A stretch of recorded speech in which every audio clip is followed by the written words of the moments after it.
And he's involved in a whole bunch of things, including, and this is what we're talking about at breakfast, launching the Institute for Justice Clinic on Entrepreneurship at the University of Chicago.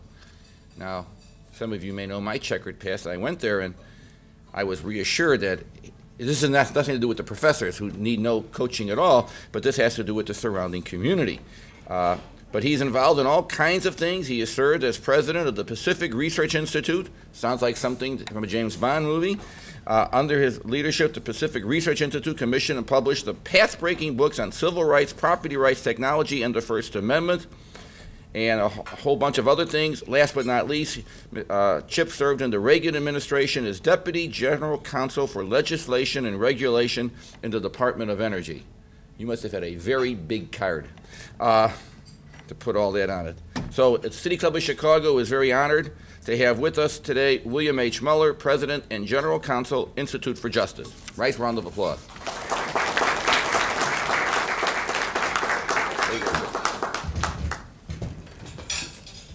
Thank you, Paul.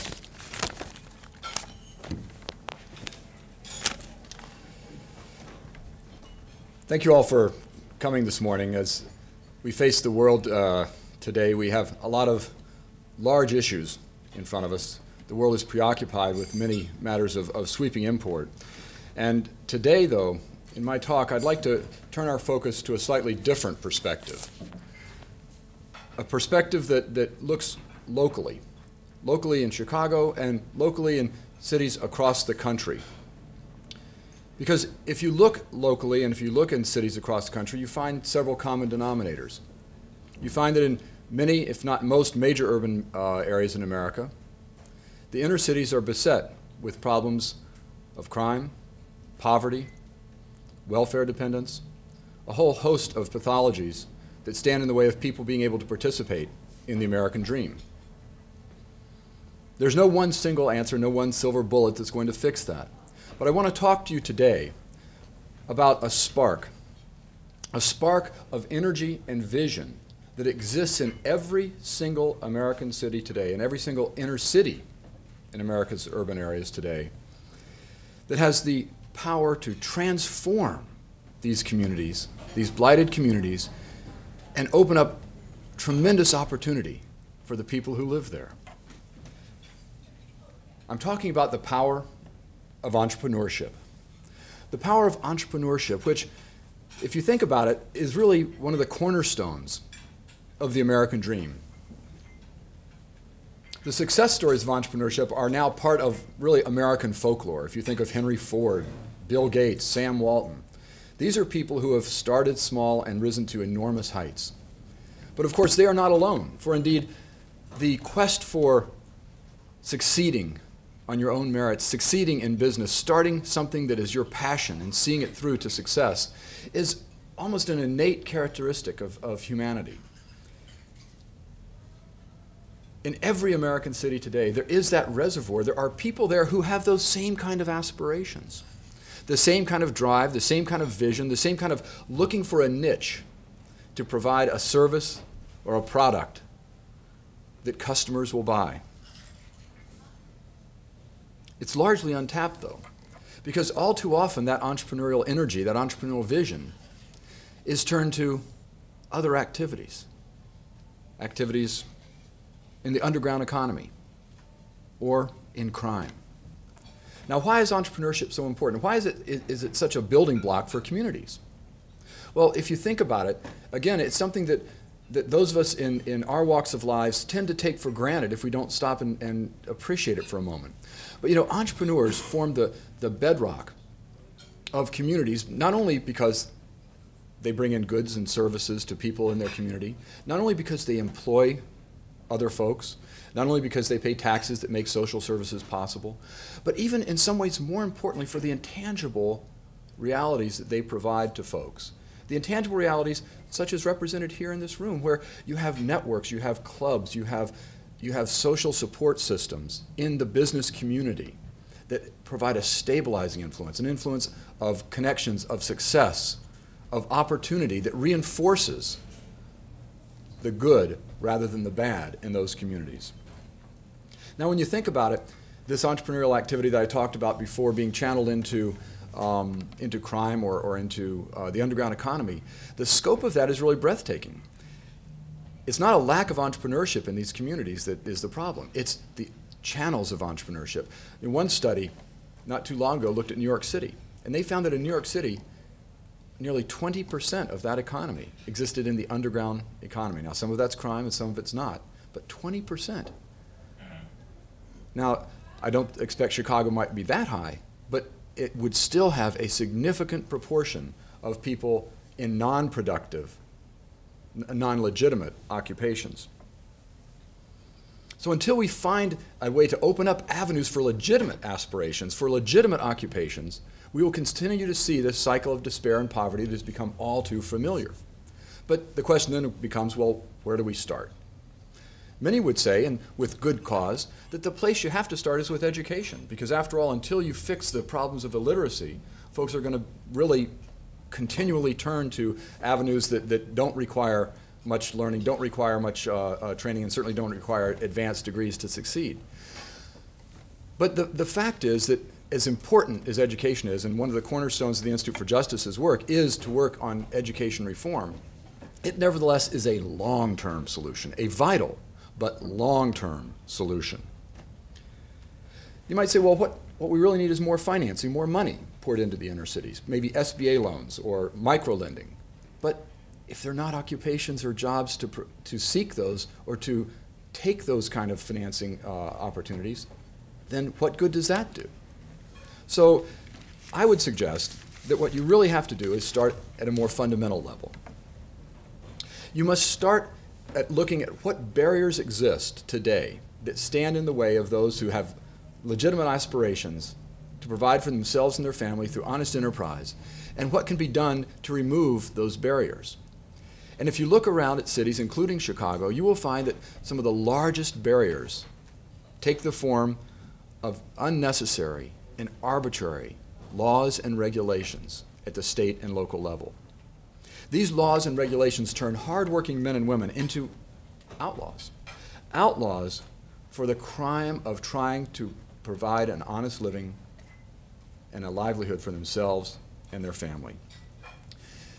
You know, we've been seeing a lot on TV in recent days of protests around the country, and these indeed have been massive and in many ways unprecedented. And yet I'm here today to tell you that every single day in America, not just the last week, the largest expressions of civil disobedience go largely unnoticed. Hundreds of thousands of people every single day engage in massive civil disobedience by ignoring these laws and regulations and going about what they hope to be a successful business, providing goods and services in their community. But they do so as an outlaw. And as an outlaw that is either neglected or occasionally prosecuted and sometimes run out of business by enforcement authorities. Now, what sort of laws am I talking about? Well, let's take a look at licensing laws, for instance. Licensing laws that create cartels or monopolies. These can range from taxi cabs to casket retailing. They can provide all sorts of ways of preventing existing companies from having competition and frustrating and stifling any entry into a market. They can take the form of permits, permits that condition. They may allow entry to the market, but they condition it so heavily with requirements that they basically frustrate and forestall entry of entrepreneurs into that market. Sometimes you will have to go to school for years and learn countless kinds of information, utterly irrelevant to the occupation you seek to pursue. And then there is that legendary vast jungle of red tape that exists that can all too often simply overwhelm and frustrate the most vigorous entrepreneur as they seek to try and comply with the law. How much of this occurs? Well, there are no official statistics, but not long ago a study showed that there were about 10% of all occupations in this country require licenses to participate in them. Those licenses range from beauticians to people like me, lawyers. But the thing that's important to realize in the talk that I'm giving today is the burden of these licensing and permitting laws and the way that the effort you have to make to comply with them, that burden falls most heavily on people at the bottom of the economic ladder. And the burden then forecloses occupations that are otherwise ideally suited to people with less education, less capital, maybe recent immigrants. And those are the laws that are plaguing our inner cities. Let me give you an example. One of the real problems that many inner cities confront is the problem of inadequate transportation. All too often, public transportation is woefully inadequate. Taxi cabs don't go into these communities, and there's no indigenous form of transportation. In New York City, we had a situation where commuter vans exist in the outer boroughs, Queens and Brooklyn. Commuter vans provide wonderful community-based transportation for people, about 50 to 60,000 people every day, using these to get to and from work, to and from the doctors, to and from the schools, whatever. They're safe, they're efficient, and they're affordable. But they had one major problem. Despite that success, despite tremendous community support, they were illegal. They were illegal because they competed with the public bus monopoly. And the laws existed such that it was impossible for any commuter van to legitimately operate in the city of New York. Limousines. Limousines is another example. Look at Las Vegas. In Las Vegas, we were involved in a situation where, again, in the form of permits, you theoretically could have a limousine permit. But what you found when you went to get one was that the system was so rigged against you that no matter what kind of evidence you put on as to your fitness, no matter what kind of car you had, no matter how much insurance you had, no entry was allowed. And then right here in Chicago, with your taxi cabs. You know, one of the clients we've served down at the University of Chicago, a clinic on entrepreneurship that Paul referred to, was Jimmy Morgan's taxi cab service. And John Stiniford, who is used to be part of the clinic down there, is now with the U.S. Attorney's Office, represented Jimmy Morgan when he was faced with a problem that, again, typifies the kind of obstacles that hardworking men and women face in these communities. There you had a situation where Jimmy and his dad had started the first African-American taxi cab service in the city of Chicago back in the 30s. It had been a thriving community-based business for many, many years, but gradually the squeeze is put on. Now, they can't just turn around and outlaw Jimmy. He's been providing wonderful service. He's got lots of satisfied customers. He's got a great record. So what are they going to do? Well, they're going to change the rules. And the rules suddenly require that anyone who runs a taxi cab service in the city of Chicago has to be able to respond to anyone who calls and asks for service within a half hour of that call being made. Now, how does that work? Well, if you're serving the south side of Chicago and suddenly you get a call from way up north and your fleet of cabs is 30 or 40 cabs, it's virtually impossible to do that. So what did the city of Chicago do? They set up sting operations and calls that would, from far outlying neighborhoods, call Jimmy Morgan to demand service and build a record against him. We got this way, not overnight, and not because of just happenstance. We got this way because the legal regime, the laws of this country, allow it. The Supreme Court has said that economic liberty, the right to earn an honest living without arbitrary government interference, is the status of a poor second cousin under the Constitution. Despite its original place in the Constitution, despite its original place in the 14th Amendment ratified after the Civil War, which intended vigorous protection, the Supreme Court basically gutted it back during the time of the New Deal.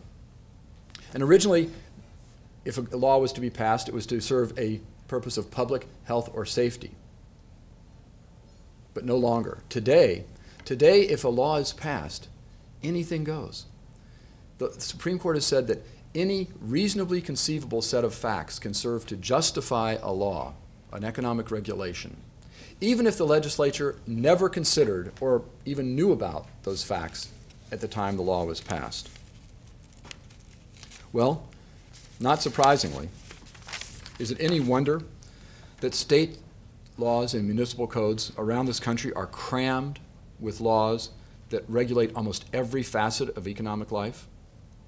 And is it any surprise that influential individuals and companies have found myriad ways to insulate themselves from competition through a barrage of laws and regulations and by capturing the regulatory process? Milton Friedman noted this phenomenon nearly 50 years ago in his book Capitalism and Freedom. It was true then, it's emphatically true now.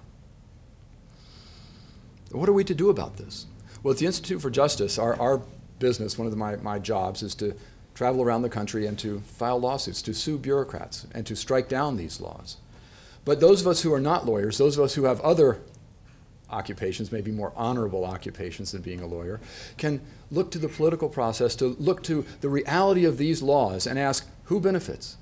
And in the context of our inner cities, who suffers?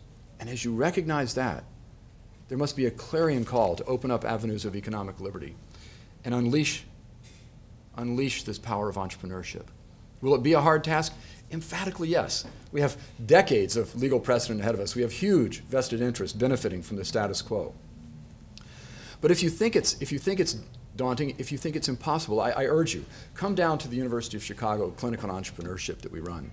Come in there and meet Gwen Meeks, who has developed a wonderful recipe for bread pudding that is now on shelves in grocery stores around town. Meet Jimmy Morgan, the taxi cab entrepreneurs. Meet dozens of other hardworking men and women from the community who want nothing more than to participate in the American dream.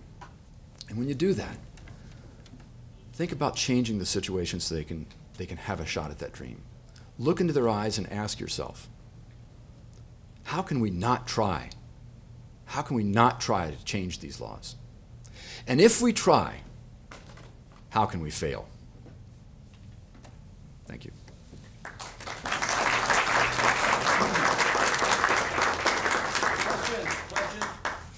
Joyce, use the mic, Joyce. While Joyce is going down the street with the mic, anyone wants a question? Follow Joyce. I'm sure Jeff and Joel will be right back. Am I live? Oh, no, I guess I shut it off. Do I have to do this again? Oh. No, Paul, I don't think so. I learned. Oh, Chip, would you mind, since if I was going to introduce you, I was going to say, here's the casket guy. Would you mind detailing exactly how you went about changing that law in Tennessee, where you didn't have to be a licensed funeral director just to sell a casket? Sure, Joyce. I've never been referred to as the casket guy, but Maybe that's why it's better that Paul took over. well, I think it's better to be referred to as the casket guy than the guy in the casket. This lawsuit involved a cartel arrangement in the state of Tennessee that's similar to ones found in about a dozen states. And under this law, you had to become a licensed funeral director in order to sell a casket. Now, what is a casket? That's right, thank you. It's exactly right. A casket is nothing more than a box, the sole purpose of which is to inter human remains as long as they happen to last. All caskets leak, all caskets, well, I don't need to go into that after breakfast, but there's no health or safety reason that requires any knowledge about caskets that's specific to their performance.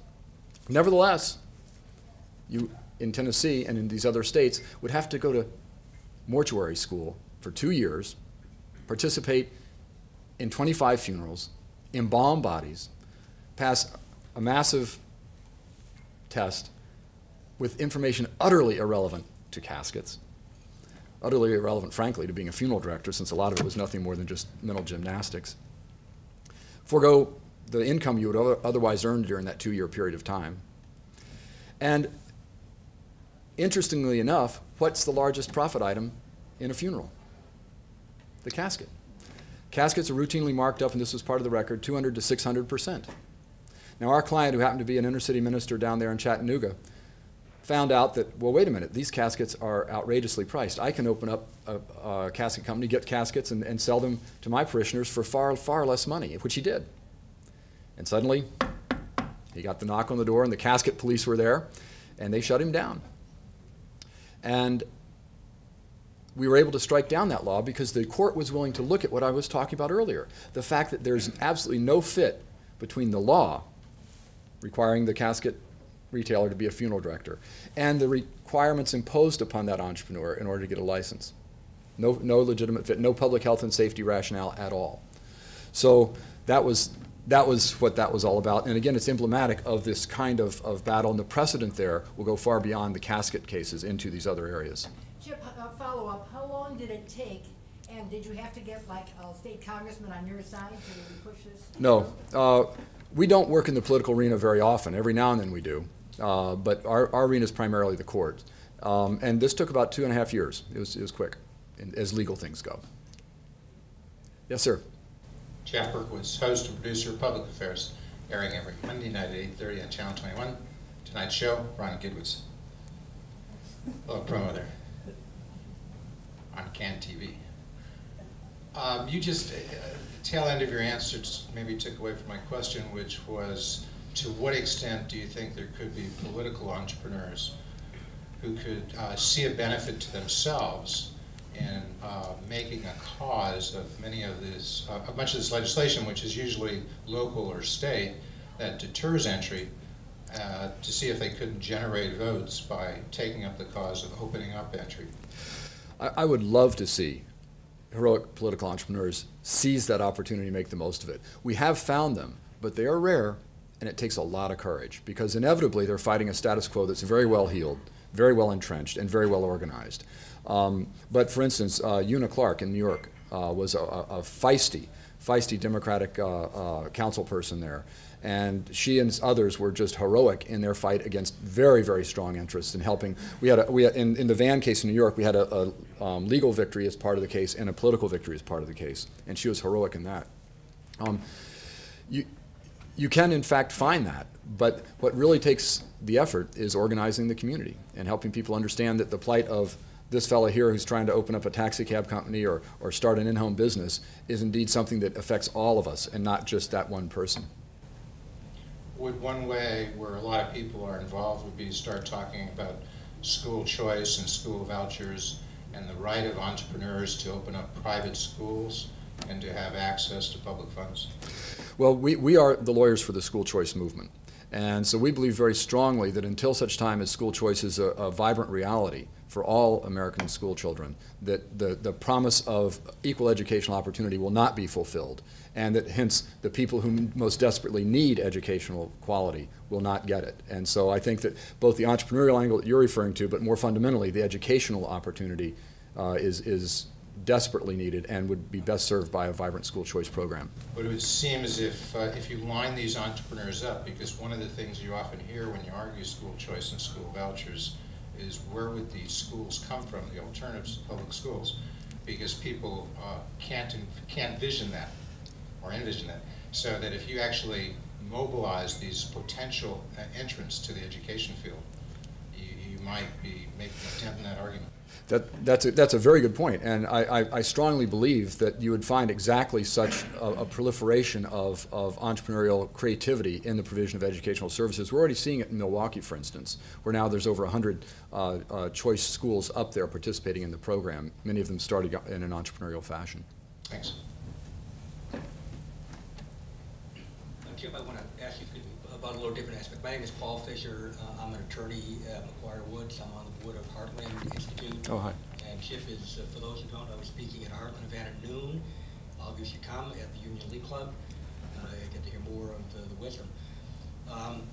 My question has to do with land use regulation, which ties directly into the problem of access to opportunity. So many businesses have impediments thrown in the way by the cost of having a fixed location, and then the fixed location has to have lots of bells and whistles that are very expensive to operate to meet licensing regulations. Land use regulation often has as an implicit purpose, sometimes an explicit purpose, to keep poor entrepreneurs out of various businesses to protect monopolies. What can be done? You know, we've watched land use regulation mushroom from a relatively small industry into a multi-billion-dollar industry, used aggressively by some business to keep competition out. What can we do to push back against that tide? You've identified a very real problem that has a variety of different ways it plays out. Land use planning is, if anything, even more entrenched in the law than the economic liberty problems I was talking about. So the obstacles to opening up are pretty significant. But one of the things that the courts are beginning to do, and that we are working to try and encourage them to do more of, is to look at what's really going on and whether or not it's a pretext for something else, pretext for protectionism in many instances. And we have found that courts are ready to do that in some circumstances, and where that is Where that is possible, you really begin shining a light on what's really going on. And once people understand what's really going on, then the case for the justice and the equity of the situation becomes more compelling. So that would be my, that's usually a factually based challenge for each one. My name is Jim O'Connor, and I'm opening a school of choice on Chicago's west side, so it relates back to an earlier question. My school will start in 5th grade and will add a grade each year. And I'll be serving students who 85% will be below the poverty line. My question gets at ways to encourage entrepreneurship among students. In 5th and 6th grade, I'm going to really be focusing on the academics, give students the needs, give students the skills and knowledge they need to compete with everybody else. But in 7th and 8th grade, I was planning on adding some investment/entrepreneur program to my school. And in particular, students earn paychecks each week, and in 5th and 6th grade, they'll be spending that on pens and pencils, things like that. But then in 7th and 8th grade, I would like them to actually start putting this sort of fictitious money into investment accounts and maybe even some sort of entrepreneurial program. Could you maybe talk about schools that you know that have this type of program, or any other, maybe even colleges, a program that you could adapt? Sure. A couple of thoughts on that come to mind. There's an organization called the National Foundation for Teaching Entrepreneurship that works primarily with inner city youth and helps them learn about the dynamics of entrepreneurship. And they're based in New York, but they have programs. In fact, I wouldn't be surprised if they have one here in Chicago. They have it in many cities around the country. And they have a full curriculum that's already developed on that sort of thing. Likewise, since you're here in Chicago, I'd urge you to contact folks at the clinic. Joe Holt is the director of the clinic down there, and we'd be happy to try and help in that regard. The business school down there, we've worked closely with them, and there's a lot of very energetic MBA candidates down there that might provide faculty as well. So congratulations, that's a great undertaking. Good morning, welcome to Chicago. Thank you. My name is Dennis Day. Now, as a non-lawyer and not a politician, what would you define as appropriate licensure or regulation? In other words, you have the ability to go around the country and pick and choose, but what would you advise citizens or legislature? What's the screening criteria for inappropriate or appropriate licensure and regulation as you see it? Excellent question. Anytime a law is passed that restricts what would otherwise be legitimate activity, you ought to ask yourself, is it narrowly tailored? Is the fit between the end the government's seeking, a public health and safety end, and the way they're trying to get there as tight as possible? If it is tight, and a good example is, let's say, the taxi cab example. There's nothing at all inappropriate with requiring safe vehicles, competent drivers, adequate insurance, criminal background checks. But when you start imposing these kinds of service requirements that we fought in the Jimmy Morgan instance, or erecting a complete barrier to entry, those kinds of things become increasingly arbitrary, and you need to have a tighter and tighter fit.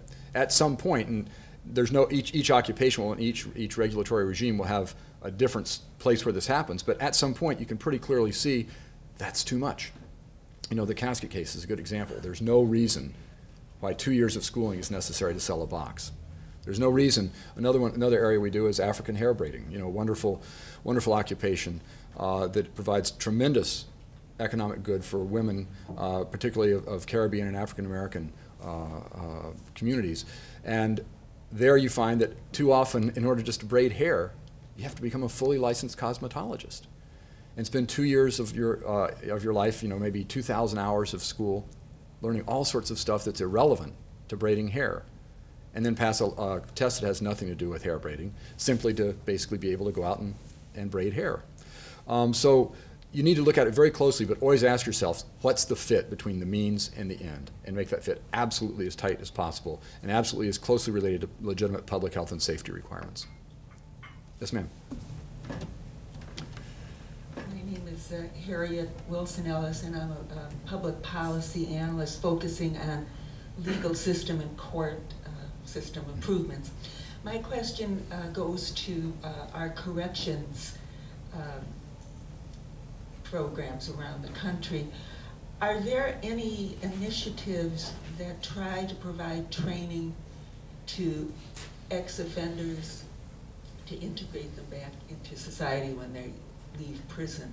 Because that's a major, as you know, Sure. problem that feeds into recidivism when inmates get out and there's nothing to do and no training?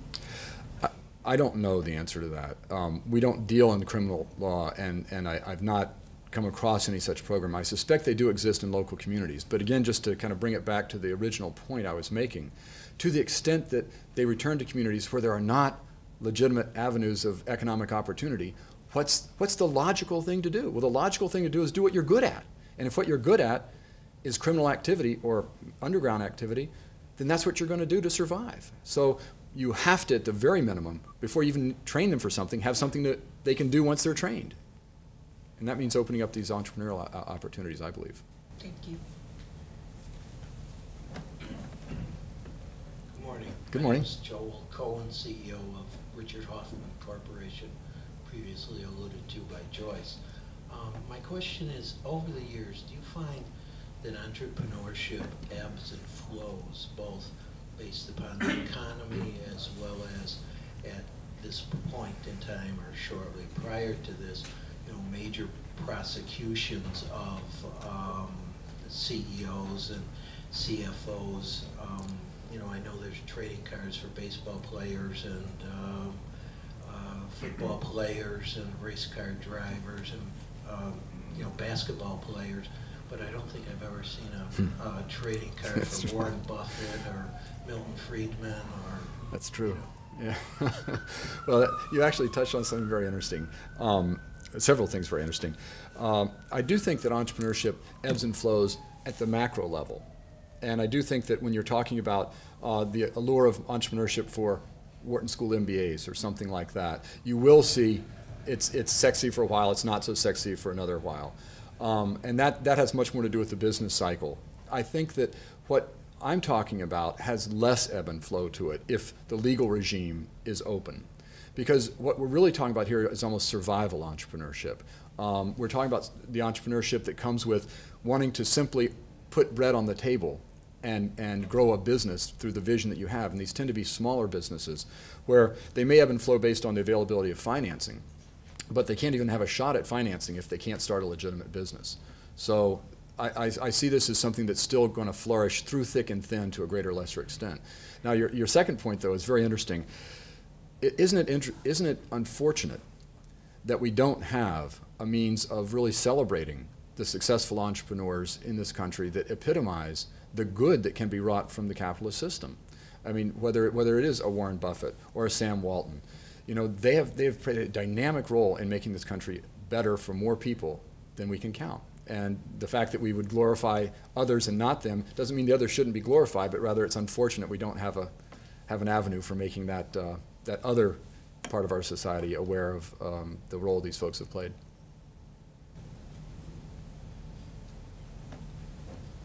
Hi, the name is Stuart Brainerd.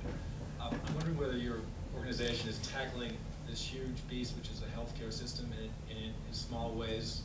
I think it's consuming a huge percentage of our national domestic product these days, but I know it's a huge issue, but in small ways are you addressing these issues? And if you wouldn't mind also briefly describe your organization today, the staffing and... Oh, sure.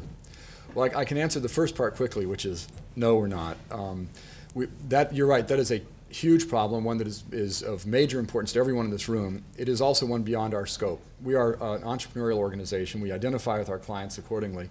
And we were started almost 12 years ago. My partner and I co-founded the Institute for Justice. We're the nation's only libertarian public interest law firm. We have our headquarters in Washington, D.C., just catty corner from the White House. And we have offices not only here in Chicago at the law school, but then we have litigating offices in Washington State, Arizona, and North Carolina. Our budget is $6 million.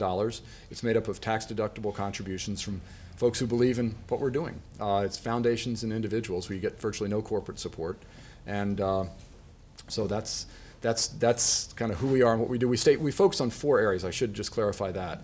Like any good entrepreneur, we have to stay oriented on our niche. So we do economic liberty, school choice, private property rights, and free speech.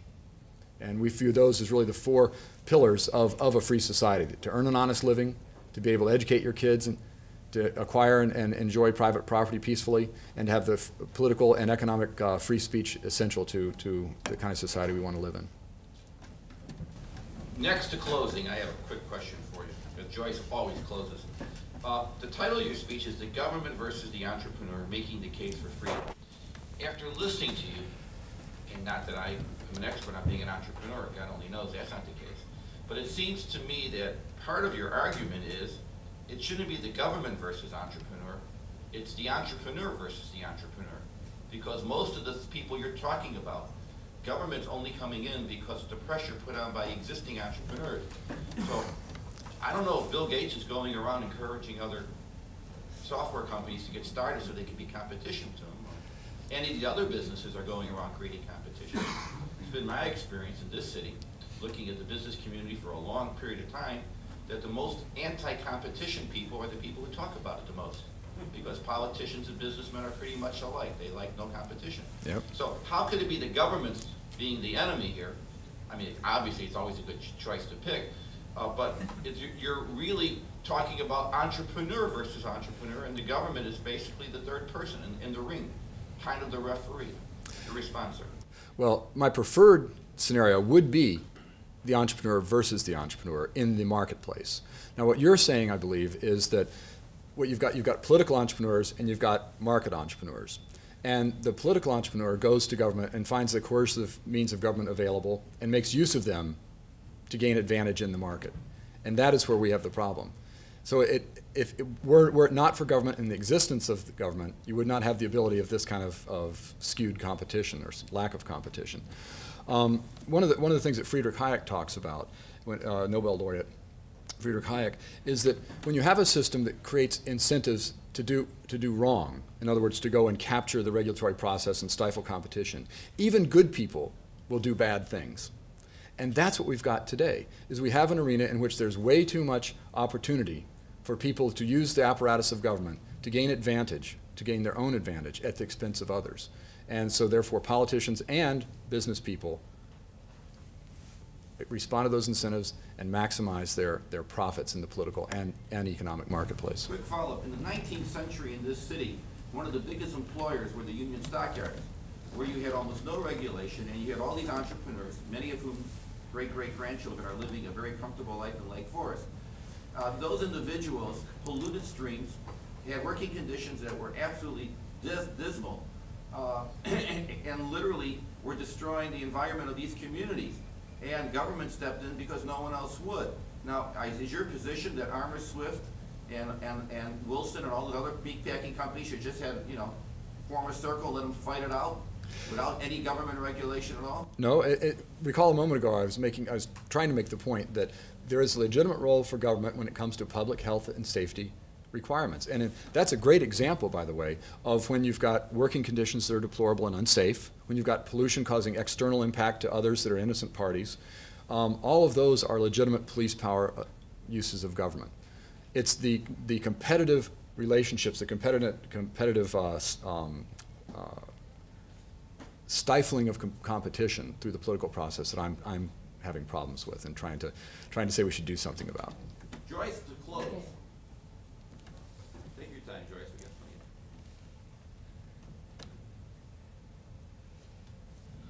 of. Chip, there's only one thing we didn't discuss at breakfast. And when Paul walked in, I was about to ask you, what did you do in the Reagan administration for the Department of Energy? Well, I went to the Reagan administration to be part of the effort to deregulate the energy markets and to roll back some of what I view to be, and President Reagan viewed to be, the excesses of the Carter administration in that regard. And hence the title, this long title that Paul rightly called, was classic bureaucratic speak for going in there and dismantling regulations that were strangling the energy markets. That actually proved to be fairly quick and in some ways easy, so that by 1983, largely that was done.